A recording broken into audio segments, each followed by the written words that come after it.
Personnellement, j'ai commencé le yoga en 2012. J'ai toujours continué d'en faire depuis ce temps-là. J'ai jamais vraiment arrêté.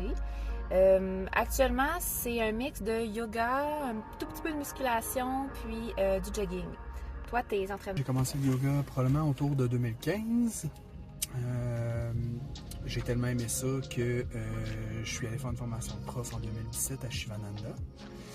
Et puis en 2019, j'ai cessé la pratique complètement, un hiatus de 5 ans, non seulement la pratique du yoga, mais de l'activité physique en général. Et puis en janvier 2024, j'ai repris l'activité physique au gym. Entre-temps, la philosophie derrière les postures, c'est quelque chose que j'ai continué à pratiquer quand même, mais les postures en tant que telles, j'ai vraiment rien fait depuis les 5 dernières années. J'ai fait un cours à l'été dernier avec des profs de Québec. Et puis là, on vient de faire un premier cours en 2025 au Myland. Une semaine typique, mettons, qu'est-ce que c'est?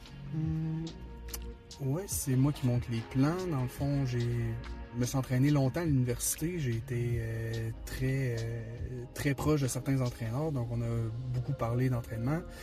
Donc, j'ai appris un peu sur le tas à monter des entraînements qui me plaisent, en fait. Là. Je le fais juste pour moi. Et puis, donc, en gros, je m'entraîne, c'est dur à dire, là, entre 4 et 6 jours semaine. J'essaie de diviser en général un peu les groupes musculaires. Donc, c'est surtout de l'entraînement en masse musculaire avec un peu de cardio à travers. Est-ce que le gym pourrait aider les gens qui voudraient faire du yoga de quelconque façon? C'est quoi ton opinion sur ça?